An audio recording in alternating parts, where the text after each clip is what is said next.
Hey, Coach, we were just talking to the guys about improving three-point shooting, and Trevin said something about him just needing to shoot it. He said he's a very basket-minded guy. I'm just curious, is that something that you talked to him about? I mean, is there a balance because he was so effective around the rim, but obviously he's a guy who could help you from three? Yeah, I mean, I think the game will obviously open up once we start, playing games in November. But right now, especially behind closed doors in practice, I think that, it's physical. It's hard for guys to get feet set open threes with the way that we defend. And I think that in Europe, our competition was such that he was just so dominant around the rim that he really didn't take many threes. But I do think he's a guy that will take more than maybe what we've seen, to probably take more in a game than he actually does in practice. And certainly we feel like he's got the ability, to be a guy that'll knock down shots at a decent rate. Along those same lines, Jordan Walsh was the guy that was mentioned who could probably help from three as well. Just curious what you've seen from him post Europe to now in that regard, and then just overall with his progression. Yeah, I mean, Jordan's, such a great athlete, and he's tried to improve from his performance over in the 4 games overseas, and he's continued, like a lot of young guys, just continue to try to get better with each passing day. Where do you think this team is better since you guys played your last game overseas? Wow, good question.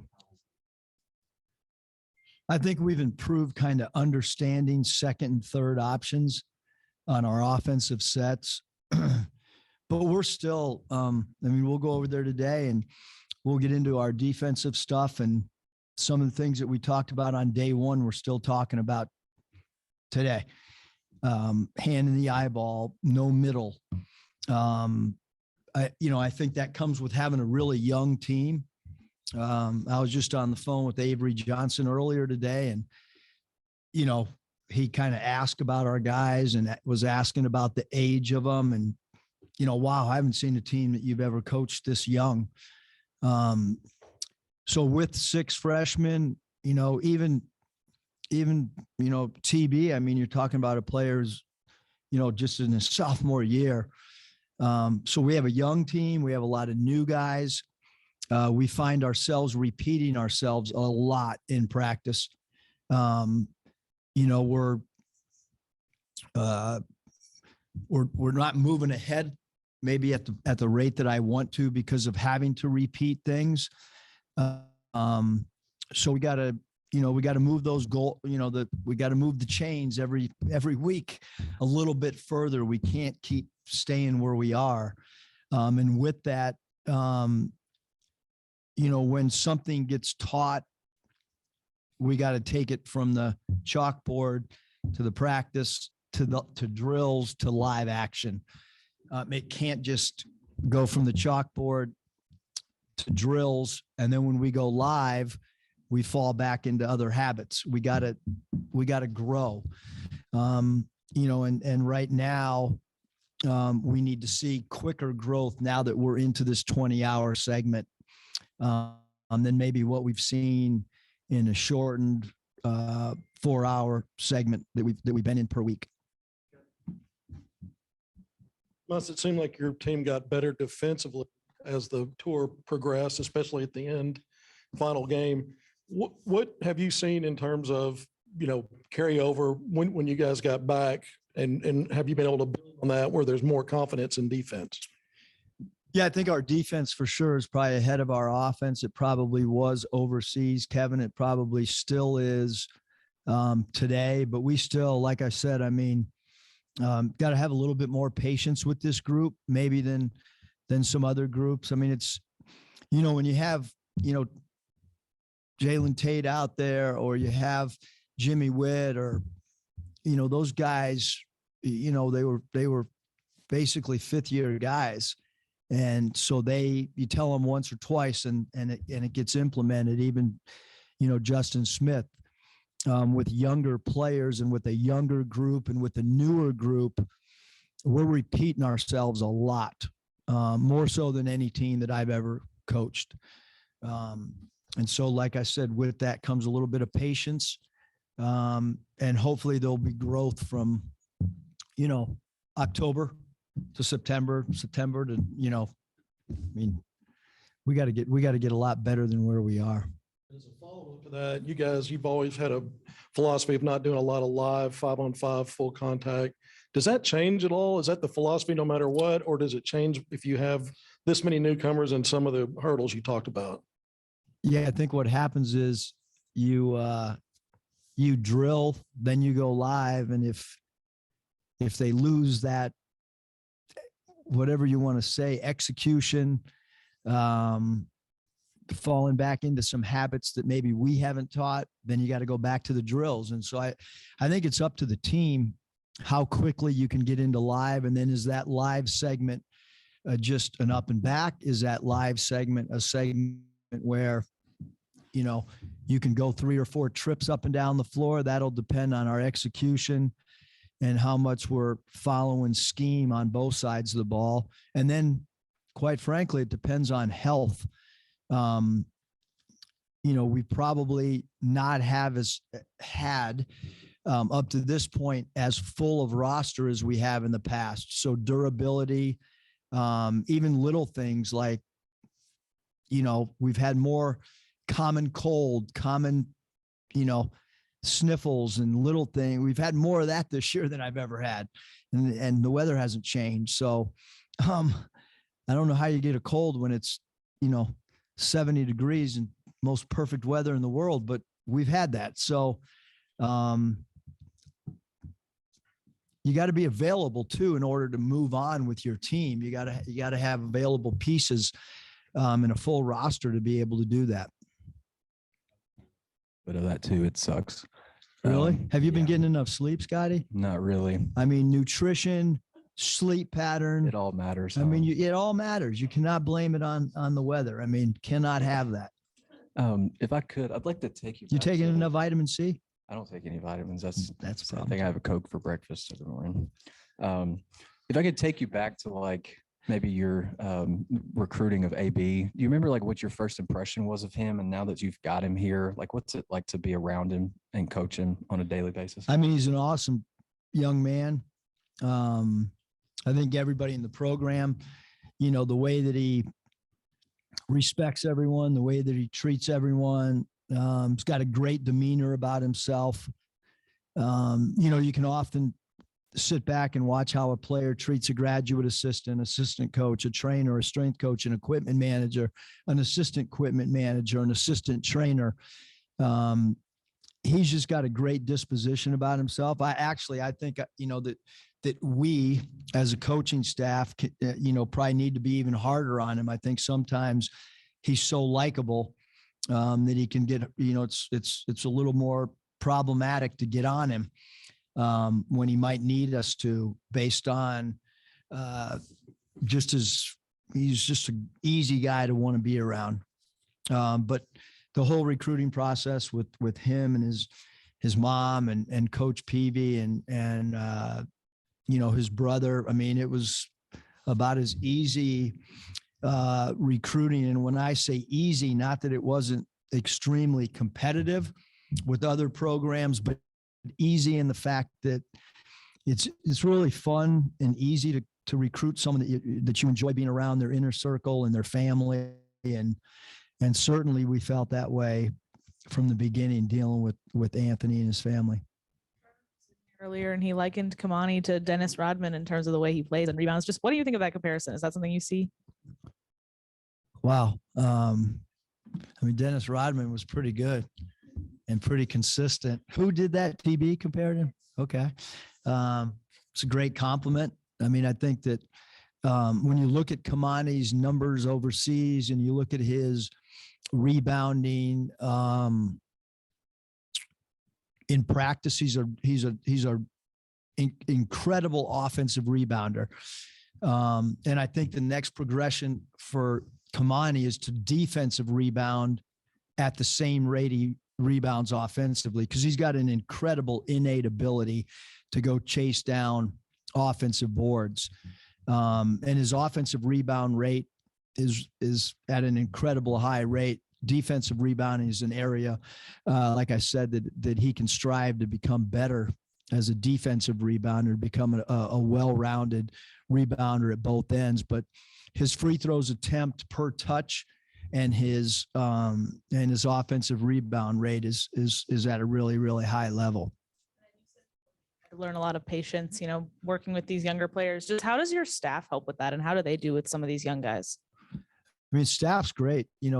Obviously, Keith Smart's probably one of the most patient men that I've ever been around. So he helps a lot. Gus has a great demeanor and kind of a California laid back approach. So I think those two guys in particular, and then Coach Ruta's, as a younger guy, I think the only one that's not really patient is probably me.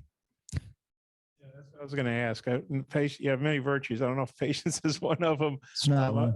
How are you handling having such a young team? Because you've been doing this a long time, I mean, my wife reminds me walking out the door each day that at practice, you're going to see some turnovers, and to become patient, and that, the last few years of doing this, that our teams have always gotten better, and to keep that in mind. And then, like I said, I mean, I think that, we have a staff text thread that we're in, and Coach Smart does a good job of putting things in perspective. So you by yourself during practice, you maybe want to unload on somebody. You're thinking, okay, count to 3 or something. And I usually just go talk to Dave Rich, our strength coach at that point. That's my outlet right now, is to go find out what those jackets they wear, how many miles we're putting, or I'll try to get my mind off of, because the free throws or the 3-point percentage and the turnovers are problematic. And so is just the repeating of the same thing over and over. But we'll get better. I mean, we just got to keep repeating. After Europe, a lot of that was probably the newness of the roster. Even older guys are new. How do you think you're going to progress with that? And who else do you see helping with the 3-point shoot, helping Nick with that? Yeah, I mean, I think just overall from 3-point, it's got to be a group attack on that. Hopefully teams won't defend like we do, which will also help on the way that we shoot threes. Like if teams try to zone us, I think we'll actually be a better 3-point shooting team. I think, the way that we play man to man, as we saw in year one, I mean, we led the nation in defending the 3. And so those same concepts we have guarding our own 3-point, we don't play segments where we play a zone. So naturally when somebody plays a zone, I think we get our feet set more. And that's proven over time that sometimes we improve our percentage against a team that doesn't defend like we do. So hopefully that'll help as well. Was there a first part to that question? I guess as time goes on, you just feel good, especially with the turnovers. As the guys get more used to playing with each other, the turnovers, that'll kind of solve itself, I hope so, but I think the one thing that just younger players, whether you've only played 1 year in college or whether you've just played 2 years in college or whether you're coming from high school, valuing the ball and understanding how many close games and how each possession matters. I mean, that's something that we're learning now, and we have a lot of growth in that area. So we're trying to play a little bit more situational basketball, meaning we create a mojo moment and put up on the clock 13 seconds down 2. How are we going to react? And then we go live on that. Because we do have to, just as, probably every team in the country's got to get better at late situation basketball. You've talked to us before about how important it is to get things on film and use it to coach them up. Have you already noticed any tangible benefits of that so far? And is it even more important this year with having all the young guys you've talked about? Yeah, I think, like film work there's a lot of factors to that, Hutch. I mean, it's there's, you take how many guys are, because we put it all on a system called Huddle for them. And so one, they can log in themselves and watch it, which if you really care about your game, you're probably logging on to Huddle. The cool thing is in our Huddle system, we know who logs in and who doesn't. And so there's got to be great growth in your own login to Huddle, to invest in your career, watch your, how your game is being played. And then there's individual film with assistant coaches. And then there's, the film that we do as a group. So there's a bunch of different components to watching film. And, some guys are ahead of other guys watching film, investing in themselves. And some guys will text questions. Hey, this happened in practice. How do you want, and then there's other guys that there's no text exchange on it. So, but I think what they'll start finding out is the importance of film now that we're in this new segment of time. Because in reality, we really only had true film off the, the 4 games overseas, and that gets a little old. And you mentioned availability earlier. Is there anybody that's maybe limited or like banged up or otherwise limited throughout as you begin practice? Yeah, I mean, I think like right now, because we don't know when our first game is because Coach Ruta's still doing whatever. But whenever, we're going to play sometime early November, we would assume. And so to talk about availability, injury, sickness is, to me, it's kind of us behind closed doors and not really, we have no significant injuries, so to speak of, Hutch. So it's, I'll just keep that to myself, I guess. When I have to give the injury report, we'll give it out in November. Practice and you got more time, you got more hours. What's something that you want to focus in today on first day of full practice? A lot of the same stuff that we've been focusing on. I mean, I would say, I don't know how the players, when they were in here, I don't know I don't really feel any heightened awareness or anything because we've been practicing, it's now we're able to go longer but I don't really feel any difference, especially because we were in that 10 practices leading up to the European tour where we got some good time frame in, and we're still, that first game still a ways away. So we just got to get better in all facets, not just one area. You guys have been so good getting to the free throw line, not only attempts, but conversion percentages in your seasons. But overseas, it seemed like the opposition had the edge there.